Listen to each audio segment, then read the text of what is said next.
한 주간 발생한 뉴스를 재정리해보는 시간입니다. 네, 지난 한 주 동안 주요 이슈는 뭐가 있었는지 이상원 뉴스민 기자를 통해서 이야기 나눠보겠습니다. 화상으로 연결해봅니다. 안녕하십니까? 네, 뉴스민 이상원 기자입니다. 네, 우선 지난 한 주 동안 발생한 주요 이슈부터 종합해 주시죠. 네, 대구시가 비판과 논란 속에 첫 공무원 노래자랑 대회를 개최했다는 소식부터 전해드리고요. 대구시의회와 경북도의회가 임시회 일정을 개시했다는 뉴스 살펴봅니다.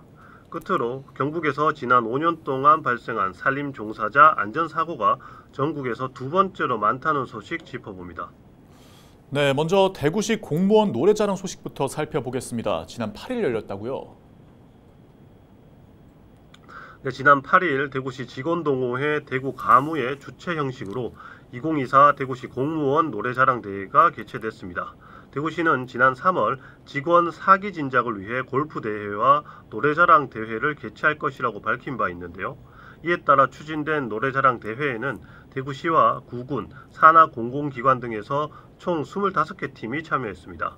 이 중 4개 팀을 추려 최우수상, 우수상, 장려상을 수여하고 각각 100만원, 70만원, 50만원 상당의 상품권을 수여했습니다. 상품에 소요된 예산 및 노래자랑 대회 개최에는 대구시 직원동호회 지원 예산이 사용됐고, 홍준표 시장은 대구 미래혁신을 위해 전력을 다하는 직원 사기와 자긍심을 높이는 축제의 장이라고 대회를 평했습니다.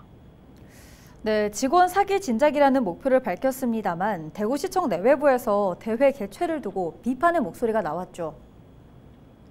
네, 전국 공무원 노조 대구 본부는 성명을 통해 대구시가 직원 동호회 행사라면서 직원 강제 동원에 나섰다고 비판했습니다.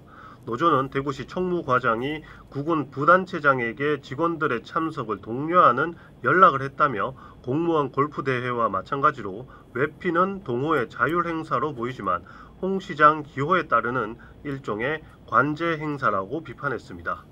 홍 시장이 지지자들과 소통을 위해 개설한 청년의 꿈에서도 젊은 세대들이 정말 싫어한다는 폐지 요청이 있었지만 홍 시장은 공무원 사기 진작책이라며 폐지를 거절하기도 했습니다. 이를 두고 조국혁신당 대구시당은 공무원 사기 진작책이라는 주장은 시대착오적이라고 비판했습니다. 네, 대구시의회와 경북도의회가 각각 임시회 일정을 시작했습니다. 주요 이슈는 어떤 게 있었나요? 네, 지난 12일 대구시의회와 경북도의회가 각각 임시회 일정을 시작했습니다. 대구시의회는 21일까지 회기를 이어가며 47개 안건을 심사할 예정이고, 경북도의회는 20일까지 조례안 등 60여 건을 심사할 예정입니다. 회기 시작 단계에서부터 양 의회가 공통적으로 관심 가진 주제는 행정 통합입니다. 김대일 경북도의원은 지난 10일, 이성호 대구시의원은 11일 각각 이철우 도지사와 홍준표 시장을 상대로 행정 통합 추진 상황에 대한 정책 질문을 진행했습니다. 정책 질의를 통해 이 도지사가 행안부 장관과 지방시대 위원장에게 중재안을 요청했고 11일께 중재안이 제시된 걸로 확인이 됐습니다. 대구시는 중재안을 수용하고 다시 논의를 시작한다는 방침입니다. 네, 끝으로 지난 5년간 경북에서 발생한 산림사업 종사자 안전사고가 전국에서 두 번째로 많은 걸로 확인됐죠. 네, 김성교 국민의힘 국회의원이 산림청으로부터 2019년부터 2023년까지 산림사업 종사자 안전사고 현황을 제출받아 분석한 결과 경북에선 5년간 807명이 안전사고로 다쳤고 12명은 숨졌습니다. 전국 부상자는 4,884명, 사망자는 77명으로 강원에서 가장 많은 1,004명이 다쳤고 사망자도 25명으로 가장 많습니다.